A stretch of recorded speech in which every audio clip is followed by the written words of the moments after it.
सत श्री अकाल, whatever you feel connected with। मेरे चैनल पे आज की वीडियो जिस मौजू या टॉपिक के ऊपर है वो बेसिकली पाकिस्तान में रिसेंटली कंक्लूडेड इलेक्शंस है। ये इलेक्शंस 1 फरवरी 2024 टू बी प्रिसाइज को होते हैं और इन इलेक्शंस के इख्तिताम पे एक माइनॉरिटी गवर्नमेंट वजूद में आती है। सामईन, माइनॉरिटी गवर्नमेंट वो गवर्नमेंट होती है जिसमें किसी खास पार्टी की मेजॉरिटी नहीं होती। मुख्तलिफ जमातें मिलकर एक गवर्नमेंट बनाती हैं जो माइनॉरिटी गवर्नमेंट कहलाती है। इस वक्त जब मैं ये वीडियो बना रहा हूँ तो पाकिस्तान में एक नया वज़ीर आज़म लेजिस्लेटिव असेंबली या नेशनल असेंबली ने इलेक्ट कर लिया है और उस वज़ीर आज़म को जो 201 वोट मिले उसमें 8 मुख्तलिफ पार्टियों ने मिलकर उस शख्स यानी जनाब शहबाज शरीफ को वोट दिया। हम हमेशा से देखते आए हैं 1970 से लेके अब तक जितने भी इंतखाबात हुए एट द एंड एक या ज़्यादा पार्टियां ये क्वेश्चन मार्क या सवालिया निशान इलेक्शंस के प्रोसेस के ऊपर या उनकी काउंटिंग के ऊपर रेज करती आई है।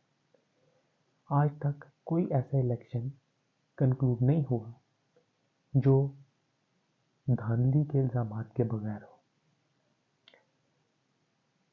ये इलेक्शन भी कुछ डिफरेंट नहीं था। पीटीआई जिसने ये इलेक्शन बगैर अपने निशान के इंडिपेंडेंट कैंडिडेट्स के साथ लड़ा और एक काउंटेबल नंबर रिसीव किया, वो इन इलेक्शंस के ऊपर मैसिव रिगिंग का इल्ज़ाम लगा रही है। मेरी ये वीडियो बेसिकली किसी एक पार्टी को मेलाइन करने के लिए या किसी के इल्ज़ाम सच साबित करने के लिए और किसी के वजूहात को रद्द करने के लिए नहीं है, बल्कि मेरी ये वीडियो उन स्ट्रेटजीज या उन पॉलिसी के ऊपर है जो कोई भी गवर्नमेंट पाकिस्तान में, कोई भी गवर्नमेंट से मेरी मुराद मे बी वो इंटरिम गवर्नमेंट हो या एक्चुअल गवर्नमेंट हो, वो ये स्ट्रेटजीज अपना सकती है जिसकी बुनियाद पर रिगिंग के एलिगेशंस कम हो और उनको लगाना भी एक मुश्किल काम तस्वर किया जाने लगे। मैं इस वीडियो में 3 pronged स्ट्रेटजी के ऊपर बात करूंगा। सबसे पहले कुछ ऐसी स्ट्रेटजीज जो हम इलेक्शन से पहले बना सकते हैं, 1 साल 6 महीने या 1.5 साल पहले इस तरह की पॉलिसीज बनाई जाए जिससे आने वाले इलेक्शंस में रिगिंग जैसी चीज़ को यकसर नज़रअंदाज किया जा सके या ख़त्म किया जा सके। सेकेंडली, इलेक्शन वाले दिन किस तरह की प्लानिंग या पॉलिसी मेकिंग की जाए कि रिगिंग कम से कम हो। एंड लास्टली हम देखेंगे कि आफ्टर इलेक्शंस कोई इस तरह की स्ट्रेटजीज बनाई जाए जिससे रिगिंग के इल्ज़ामात कम से कम लग सके या रिगिंग का नामो निशान ही ना हो।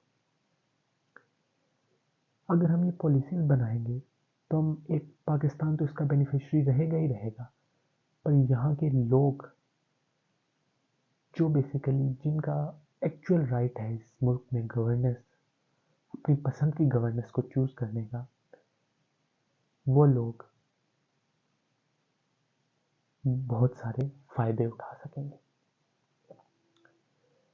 इसके साथ साथ एक और चीज़ जो पाकिस्तान में रिसेंटली 2 इलेक्शंस जो हुए हैं तो एक बात हमेशा चली है ईवीएम के ऊपर, यानी कि इलेक्ट्रॉनिक वोटिंग मशीन्स के ऊपर।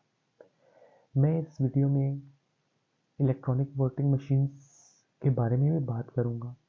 ये भी बात करूंगा कि क्यों जब 2021 में लेजिस्लेशन हो गई थी कि 2023 के इंतखाबात ईवीएम के थ्रू होंगे तो वो क्यों ना हो पाए। और फिर हम देखेंगे कि ईवीएम जैसे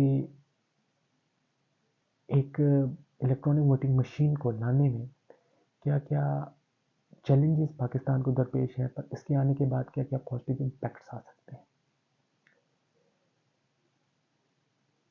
मैं अपनी वीडियो शुरू करने से पहले बस एक ही चीज़ कहना चाहूँगा कि इलेक्शंस का हमेशा मकसद ये होता है कि वो ट्रांसपेरेंट हो, वो इंक्लूसिव हो और वहाँ पर लोगों की हक राय दही का खैर मकदम किया जा सके।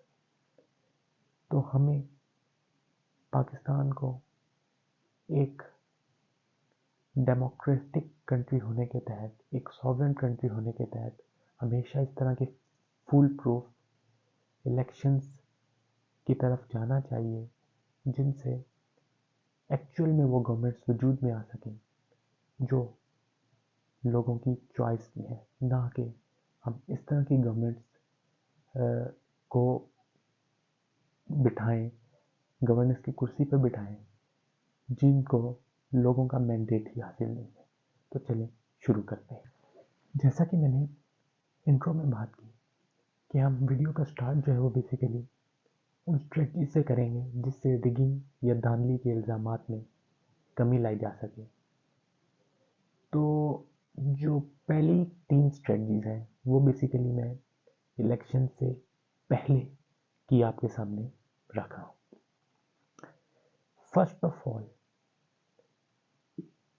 दुनिया में ऑलमोस्ट 100% मसलों का हल एजुकेशन है। आई बिलीव कि हमें अपना लिटरेसी रेट इम्प्रूव करना पड़ेगा। पाकिस्तान में जो मैसिव रिगिंग होती है उसकी एक वजह हमारा फरसूदा एजुकेशन सिस्टम या पुअर लिटरेसी रेट है। अगर हम लॉन्ग टर्म प्लानिंग करते हुए एजुकेशन के ऊपर तवज्जो दें तो हम अपने लोगों को, अपनी पॉपुलेशन को ये बावर करा सकते हैं कि इलेक्शंस उनकी लाइफ के लिए कितने ज़रूरी है, उनकी जनरेशन्स के लिए कितने ज़रूरी हैं, उनके फ्यूचर के लिए कितने ज़रूरी हैं और काबिल लोगों को ऐसी सीट पर बिठाना कि जो लोगों के हक के लिए लड़ सकें, उनके हक के लिए लेजिस्लेशन कर सकें, इस मुल्क के लिए कितना ज़रूरी है। इसके लिए साल, 1.5 साल नहीं बल्कि एक लॉन्ग टर्म स्ट्रेटजी बनानी होगी कि हम किस तरह लोगों को एजुकेट कर सकें ताकि हमारे लोग अपने हक राय दही का एक तो इस्तेमाल कर सकें और साथ बेहतर इस्तेमाल कर सकें जिससे इस मुल्क का फ़ायदा हो। सेकेंडली, जो पॉलिसी हम इलेक्शन से पहले बना सकते हैं वो है सेंसस की पॉलिसी। हर इलेक्शन से पहले एक चीज़ मैंडेटरी कर देनी चाहिए कि हर इलेक्शन से पहले सेंसस होगा। मरदमशुमारी की वजह से हमारे पास एक्चुअल नंबर आ जाएगा कि इस वक्त पाकिस्तान में कितने एलिजिबल वोटर्स हैं, उनमें मर्दों की तादाद कितनी है, उनमें ख़वातीन की तादाद कितनी है। हमें ये पता लग जाएगा कि updated number of voters in each constituency कितने हैं और एट द एंड जो हमारे पास परसेंटेज निकलेगी उन लोगों की जिन्होंने वोट कास्ट किया वो कितनी है। तो हमारे पास एक ऐसा नंबर आ जाएगा जिससे हम फ्यूचर में मज़ीद बेहतरी ला सकते हैं और फिर एक्चुअल पॉलिसीज़ भी बना सकते हैं जिसके तहत हम इस नंबर को इम्प्रूव कर सकें। ये सेंसस इलेक्शंस में भी हमारी हेल्प करेगा क्योंकि अक्सर हम देखते हैं कि बहुत सारे ऐसे हलके जहाँ पर वोटर्स की तादाद तो बहुत ज़्यादा होती है पर टर्नआउट बहुत कम होता है। तो उन एरियाज़ में ये जो लैकूनास हैं इन क्वेश्चन मार्क के ऊपर भी ये सेंसस जो है वो हमारे हेल्प करेगा और एक बेहतर इलेक्शन कराने में और एक रिगिंग से पाक इलेक्शन कराने में मुफीद साबित होगा। लास्टली, मैं ये बिलीव करता हूँ कि इलेक्शन से पहले जो रजिस्ट्रेशन का प्रोसेस होता है वो मैनुअल नहीं बल्कि ऑटोमेटिक यानी डिजिटलाइज होना चाहिए।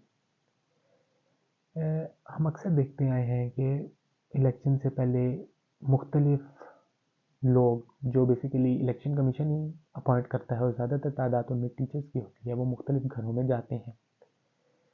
वहाँ पर वो बेसिकली वहाँ के लोगों की मरदमशुमारी करते हैं हर घर की, और फिर एक मैनुअल वे में वो ऑफिस में जाते हैं और फिर उसकी नंबरिंग होती है और इस तरह जो है वो बेसिकली वोटर रजिस्ट्रेशन हो रही होती है।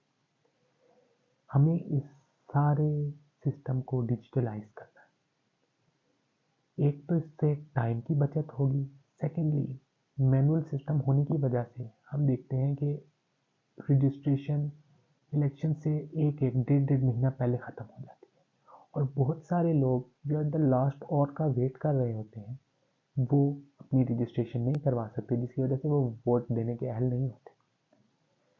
अगर हम ये सिस्टम डिजिटलाइज कर देंगे तो हम इलेक्शन से 2 या 3 दिन पहले तक ये रजिस्ट्रेशन ओपन रख सकते हैं ताकि ज़्यादा से ज़्यादा लोग वोट करने के लिए रजिस्टर करें, और एट द एंड जब ज़्यादा लोग वोट रजिस्टर करने के लिए रजिस्टर करेंगे तो हमारा टर्न आउट ज़्यादा अच्छा रहेगा, और एट द एंड जो भी बंदा या जो सी भी पार्टी जीतेगी उसको ज़्यादा लोगों की बेसिकली एक बैक या एक सपोर्ट हासिल होगी। ये कुछ स्ट्रेटजी थी जो हम इलेक्शन से पहले बना सकते हैं। नेक्स्टली हम चलते हैं उन स्ट्रेटजीज के ऊपर जो इलेक्शन वाले दिन कोई भी गवर्निंग बॉडी करेगी, जिनसे रिगिंग या धांधली को मिनिमाइज किया जा सके। सबसे तो पहले पोलिंग स्टेशंस को प्रॉपर सिक्योरिटी फराहम की जाए। कोई भी ऐसे लोग जो कि पोलिंग स्टाफ से रिलेटेड नहीं है या जो वोटर्स नहीं हैं उनको उस पूरे एरिया में दाखिल होने की इजाज़त ना दी जाए जहाँ पर बैलेट बॉक्सेस पड़े हुए हैं। अगर हम सिक्योरिटी को इलेक्शन वाले दिन बेहतर बनाएंगे तो उस केस में हमारे इलेक्शंस जो हैं उनके ऊपर रिगिंग के इल्ज़ाम कम से कम लग सकें। इसमें मैं एक और चीज़ बताता चलूँ कि फॉर इलेक्शंस एक हमें प्रॉपर सिक्योरिटी डिपार्टमेंट तश्कील देना चाहिए। ऑल्दो ये काम थोड़ा सा कॉस्टली भी है और इसमें रियासत का सरमाया भी ज़्यादा लगेगा, पर लॉन्ग टर्म एडवांटेजेस के लिए हमें थोड़ा सा फाइनेंशियली सपोर्ट लाजमी चाहिए। एक इस तरह की बॉडी तश्कील दी जाए जो स्पेसिफिकली उस सिक्योरिटी को देख रही हो जो इलेक्शंस में पोलिंग बूथ्स या पोलिंग स्टाफ के साथ है। इससे क्या होगा कि आप देखते हैं कि बाद औक़ात इल्ज़ाम लगते हैं कि आर्मी की वजह से जो है या अदर लॉ मेकिंग बॉडीज़ की वजह से जो है इलेक्शंस हाईजैक हुए, तो उसमें आपको एक मिनिमाइजेशन देखने को मिलेगी। Secondly, polling staff properly trend होना चाहिए। उनको ये पता होना चाहिए कि किस बैलेट पे बॉक्स में कौन सा बैलेट पेपर जाएगा।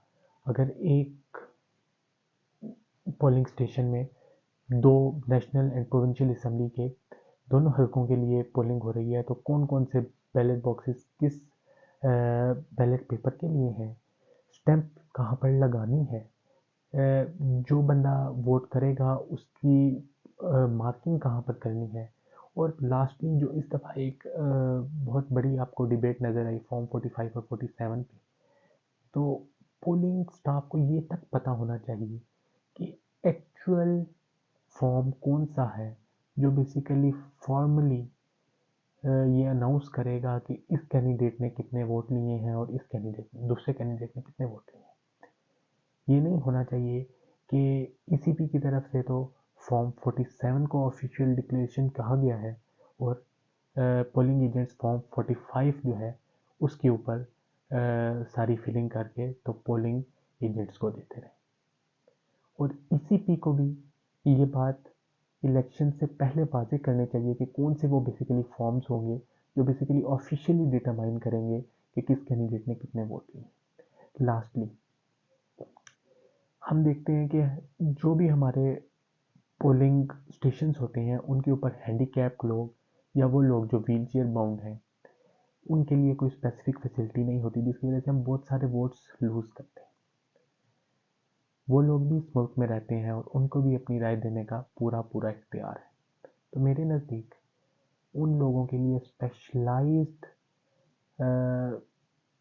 ऑपरेटर्स डिज़ाइन किया जाना चाहिए या स्पेशलाइज्ड रूम्स एटलीस्ट बना देने चाहिए, जिसके तहत वो लोग आएँ और इजीली वहाँ पर अपना वोट कास्ट करके जा सकें। इससे एक तो हमारा वोटिंग टर्नआउट भी अच्छा होगा।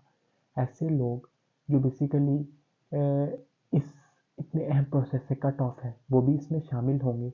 और थर्डली हमारे पास एक बेटर नंबर आ जाएगा जिसके ऊपर हम डिसाइड कर सकते हैं किसी भी कैंडिडेट की इलेक्शन स्टैंडिंग। तो मेरे नज़दीक ये 3 स्ट्रेटजीज हैं जो हम इलेक्शन वाले दिन के ऊपर कर सकते हैं, जिसके तहत हमारे जो धांधली या रिगिंग के इल्ज़ामात हैं उनमें कमी वाक़या होगी। हम उन स्ट्रेटजीज की तरफ तवज्जो करेंगे जो बेसिकली हमें अपनानी है इलेक्शन डे या पोलिंग के एंड होने के बाद। फर्स्ट ऑफ ऑल ईसीपी का पूरे मुल्क में अपना एक ट्रांसपोर्टेशन सिस्टम होना चाहिए जिसके तहत वो बैलेट बॉक्सेस एक स्पेशल फैसिलिटी के ऊपर जाएं जहां पर उनकी काउंटिंग हो, या अगर उनकी काउंटिंग पोलिंग स्टेशंस में हो गई है तो उसके बाद वो बैलेट बॉक्सेस एक स्पेशल फैसिलिटी के ऊपर मुंतकिल कर दिए जाए। हमने देखा कि 2 से 3 साल पहले जब डस्का के में इंतखाबात हुए तो पोलिंग स्टाफ एक अनऑफिशियल गाड़ी में बैलेट पेपर्स लेकर जा रहा था। ये सारी वो चीज़ें हैं जो किसी भी इलेक्शन के ऊपर क्वेश्चन रेस करती हैं। तो जब एक इलेक्शन कमीशन का अपना ट्रांसपोर्टेशन सिस्टम होगा तो आपको एक तो एक डिपार्टमेंट को क्वेश्चन करना होगा, ना कि आप मुख्तलिफ एजेंसीज या मुख्तलिफ फोर्सेस को अपने इल्ज़ाम की जद में लेके आए। और सेकेंडली उस डिपार्टमेंट को भी पता होगा कि अगर हमने अपना काम सही तरीके से ना किया तो हमारे खिलाफ सबूत मौजूद होंगे। सेकेंडली 2017 में इलेक्शन एक्ट के तहत एक ये लॉ बनाया गया कि कोई भी ऐसा हल्का जिसमें ख़वातीन के वोट 10% से कम है उधर रीपोलिंग या री इलेक्शन होगा। पर मौजूदा इलेक्शंस को देखते हुए जिसमें ख़वातीन और मर्दों के वोटिंग टर्नआउट में बहुत वाज़ेह डिफरेंस था, और ये वाज़ेह difference according to ECP 8 to 10% का था। मेरे नज़दीक ये जो 10% का क्लॉज शामिल किया गया है इलेक्शन एक्ट में, इसको मज़ीद रिड्यूस करना चाहिए। आप मज़ीद वुमेन की पोलिंग को इनकरेज करने के लिए एटलीस्ट 6 या 7% का फिगर अपने एक्ट में रखें कि कोई भी ऐसा हल्का जहाँ पर ख़वातीन के वोट 6 या 7% से कम है वो बेसिकली आपके पास इलेक्शंस वहाँ पर अगेन होंगे। लास्टली मेरे नज़दीक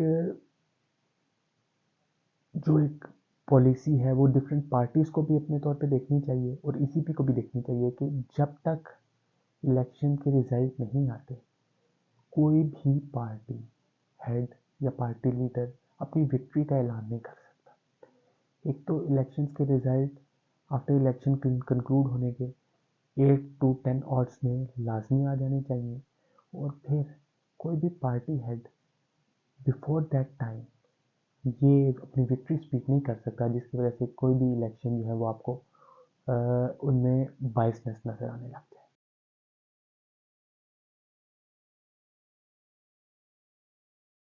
के सेकंड पार्ट में मैं ईवीएम के ऊपर थोड़ी सी बात करना चाहूँगा। 2021 में नेशनल असेंबली में एक बिल पास होता है जिसके तहत ये कहा जाता है कि 2023 के इंतखाबात ईवीएम यानी इलेक्ट्रॉनिक वोटिंग मशीन के ऊपर होंगे। एक साल मजीद गुजर गया, इंतखाबात 2023 की बजाय 2024 में होते हैं, पर येट वो इंतखाबात ईवीएम के ऊपर नहीं होते। ये बिल तो आपको अक्सर बताया जाता है कि बिल पास हुआ और उसके ऊपर अमल नहीं हुआ, पर मैं एक मज़ीद माइन्यूट फिगर उस बिल के बारे में देना चाहूँगा जिसमें ऑलमोस्ट 230 प्लस लोगों ने ईवीएम के हक में वोट दिया था, तो 218 लोग इसके खिलाफ थे कि इंतखाबात ईवीएम के ऊपर नहीं होने चाहिए। ये एक काफ़ी ह्यूज नंबर है अपोजिंग व्यूज़ रखने वालों का, और इनमें उन लोगों की भी तादाद थी जो पीटीआई या वो पार्टी जो बेसिकली इस बिल की रूह रवां थी उसमें शामिल थे। ईवीएम की हम हकीकत देखें तो दुनिया भर में इस वक्त 28 इस तरह के कंट्रीज़ हैं जो इलेक्ट्रॉनिक वोटिंग मशीन यूज़ कर रहे हैं, और 15-15, 20-20 साल उन्हें हो गए हैं ईवीएम यूज़ करते हुए और मैनुअल बैलेट पेपर से जान छुड़ाए। 17 इस तरह के कंट्रीज़ हैं जो बेसिकली लोकल लेवल के ऊपर लोकल इंतखाबात में ईवीएम्स यूज़ करते हैं। सामईन, एक बात ज़ेर गौर है कि किधर भी ये मशीन एक ही आप समझ लें कि फटाफट जनरल इलेक्शंस में नहीं लाई गई, बल्कि इसका प्रॉपर पाथवे था। पहले जो भी मुल्क ये यूज़ करते हैं वो बेसिकली पहले इसको लोकल इलेक्शंस में, फिर प्रोविंशियल इलेक्शंस में, स्टेट इलेक्शंस में यूज़ करने के बाद फिर जनरल इलेक्शंस में लाते हैं ताकि इसकी क्रेडिबिलिटी इंक्रीज़ करें। अब अगर मज़ीद इसके ऊपर चीज़ देखी जाए तो जर्मनी, आयरलैंड इस तरह के मुल्क हैं जिन्होंने ईवीएम तो यूज़ की, पर लेटर ऑन उन्होंने इसमें जो कुछ डिस्क्रिपेंसीज थी उनकी वजह से इस ईवीएम को यूज़ करना बंद कर दिया। हम देखते हैं इंडोनेशिया जैसे कंट्री को जिसने बेसिकली इसके ट्रायल्स किए, पर उन्होंने भी कहा कि ये मशीन जो है ये मज़ीद क्वेश्चंस रेज करेगी इलेक्शंस पे, तो उन्होंने भी इसको यूज़ नहीं किया। पर क्या ये इस बात का सबूत है कि ईवीएम गिवन है कि वो हमेशा डिस्क्रिपेंसीज ही हों और उसमें हमेशा रॉन्ग चीज़ें ही हों, और क्या वो इंतखाबात को रिगिंग फ्री या बेहतर नहीं कर सकती? तो ये कहना गलत होगा। ईवीएम के पॉजिटिव या नेगेटिव पहलुओं के ऊपर जाने से पहले मैं इसके कंस्ट्रक्शन के ऊपर बात करना चाहूँगा। बेसिकली जो ईवीएम है वो 3 पार्ट्स के ऊपर कंस्ट्रक्ट होती है। एक उसका बैलेट यूनिट होता है, एक उसका कंट्रोल यूनिट होता है, और एक उसका voter verifiable paper audit trial होती है। जो पहला यूनिट होता है बैलेट यूनिट, उसमें बेसिकली आप स्क्रीन को टच करते हैं और अपने पसंदीदा जो भी आपने सिंबल को वोट करना होता है उसको टच करते हैं। कंट्रोल यूनिट वो कैलकुलेशन करता है और वो वोट काउंट करता है उस पार्टिसिपल के अगेंस्ट, और एट द एंड आपको एक voter verifiable paper audit trail show की जाती है इनसाइड द मिरर कि आपने जिस सिंबल को वोट किया एक्चुअली उसी के अगेंस्ट वोट काउंट हुआ है। तो ये सारा एक सिंपल सा प्रोसेस है जिसके ऊपर ईवीएम काम करती है। अब जब 2021 में इसके ऊपर बेसिकली कहा गया कि 2023 के इंतखाबात होंगे, तो उस वक्त भी काफ़ी आईब्रोज रेज हुई, क्योंकि एक तो कोई आपके पास पाथवे नहीं था कि तरह ये मशीन चेक होगी, और सेकेंडली जो ईसीपी की रिपोर्ट थी उसके मुताबिक 424 बिलियन रुपीस चाहिए थे इतनी मशीनों को एक्वायर करने के लिए जो पूरे मुल्क में इंतखाबात करवा सके। और यहाँ पर मैं आपको एक इंटरेस्टिंग फिगर बताता चलूँ कि जो 2024 के इंतखाबात हैं जो पाकिस्तान में हिस्ट्री के सबसे महंगे तरीन इंतखाबात कहे जाते हैं, उनको एक्चुअल फिगर क्या है, तो ईसीबी के मुताबिक वो जस्ट 42 बिलियन रुपीज़। और अगर हम इस वक्त ईवीएम यूज़ करते हैं तो 10 टाइम खर्चा करना पड़ता है। तो इस टाइम में इसके हम पॉजिटिव नेगेटिव इम्पैक्ट्स को छोड़ दें तो सिर्फ इस चीज़ के ऊपर देखें कि एक थर्ड वर्ल्ड कंट्री जो एक अंडर डेवलप्ड कंट्री है, जहाँ के लोगों को खाने के लिए इस वक्त वो कहते हैं ना खाने के लाले पड़े हुए हैं, तो उस केस में आप इस तरह की मशीन अफोर्ड कर सकते हैं या नहीं। अगर हम अफोर्ड कर सकते हैं तो फिर हम चलते हैं इसके पॉजिटिव या नेगेटिव पहलू की तरफ।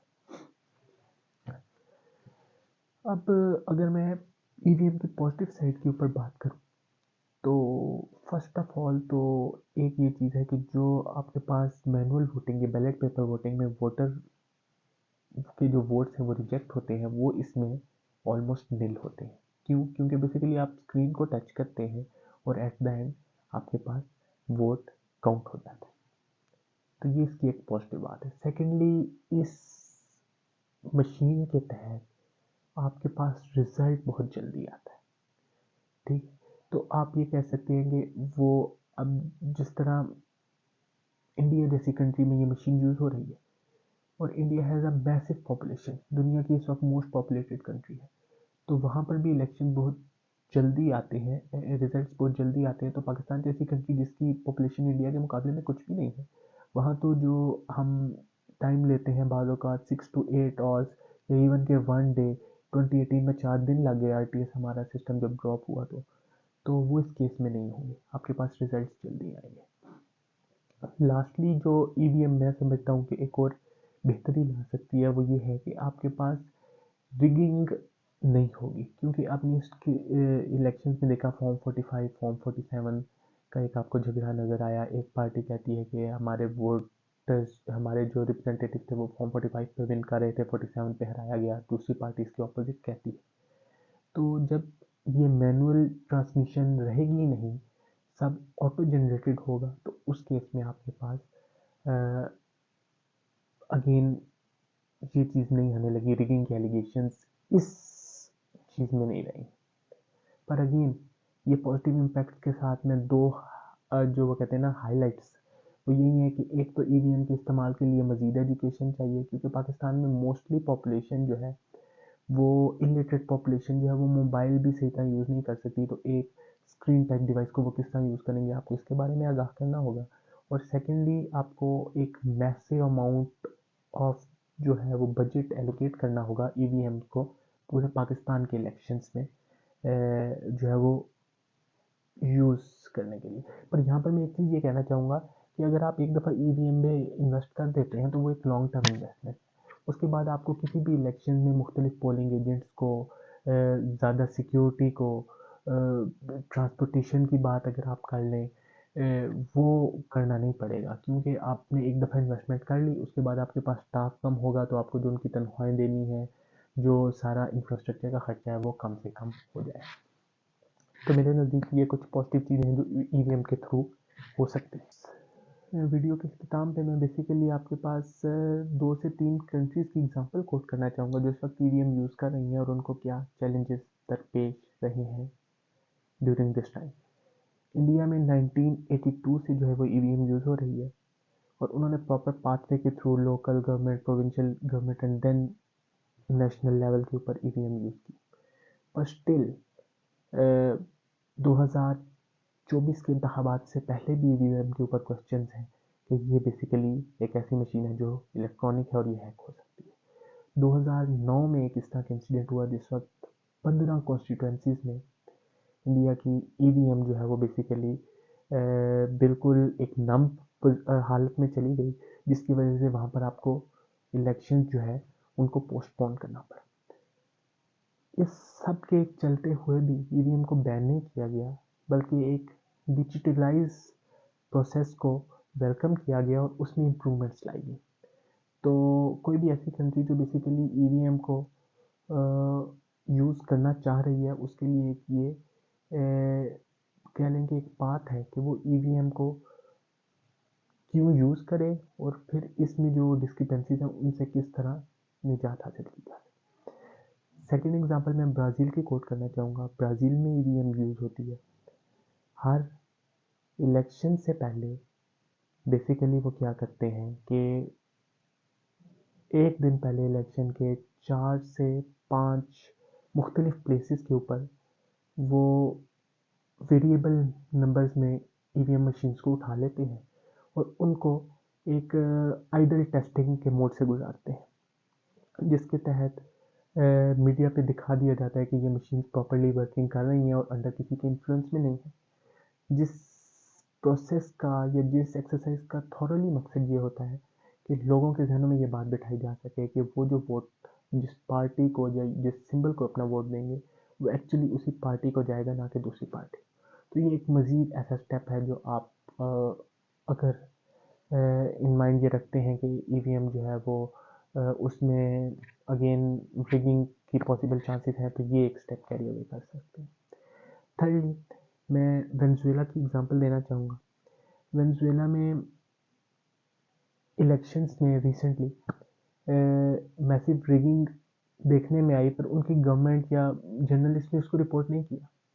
पर बिकॉज स्मार्ट टेक जो कंपनी थी, जो ईवीएम मैन्युफैक्चरिंग कंपनी थी, उसने उस चीज़ को अपनी कंसिडरेशन में रखना था in order to make their machine more full proof. So उन्होंने इंटरनेशनल लेवल पे इस बात को माना कि इन इंतखाबात में रिगिंग हुई है। तो बेसिकली अगर आप ज़ाहिर है जब भी आप ईवीएम अपने मुल्क में यूज़ करेंगे तो वो लोकली मेड नहीं होगी, वो एक इंटरनेशनली मेड या इंटरनेशनली वेरीफाइड होगी। तो उस केस में एक तो इंटरनेशनल मीडिया आपके इलेक्शंस को देख रहा होगा, एक आपकी अपनी कंट्री के जर्नलिस्ट देख रहे होंगे, और थर्ड नंबर के ऊपर वो इंटरनेशनल मैन्युफैक्चर देख रहा होगा ईवीएम का कि आया इंतखाबात फुल प्रूफ है या नहीं है। और अगर नहीं होंगे तो क्योंकि उसका अपना इंटरेस्ट इस चीज़ में इन्वॉल्व है कि उसने बेसिकली अपनी मशीन को फुल प्रूफ बना। इसी के साथ मैं अपनी वीडियो एंड करता हूँ। इस वीडियो में हमने इलेक्शन स्ट्रेटजीज और ईवीएम इन दो बेसिक हेड्स के ऊपर बात की। उम्मीद है कि मेरी वीडियो आपको पसंद आई होगी और आपको माइंड में कोई क्वेश्चंस रेज हुए हैं तो वो आप कमेंट सेक्शंस में पूछ सकते हैं और मैं वाइजली उनका जवाब देने की कोशिश करूँगा। मेरी वीडियो को लाइक करें, चैनल को शेयर करें और सब्सक्राइब करें। मैं आपसे इजाज़त चाहता हूँ। अल्लाह हाफिज़। शिए शिए फ़ी अमान।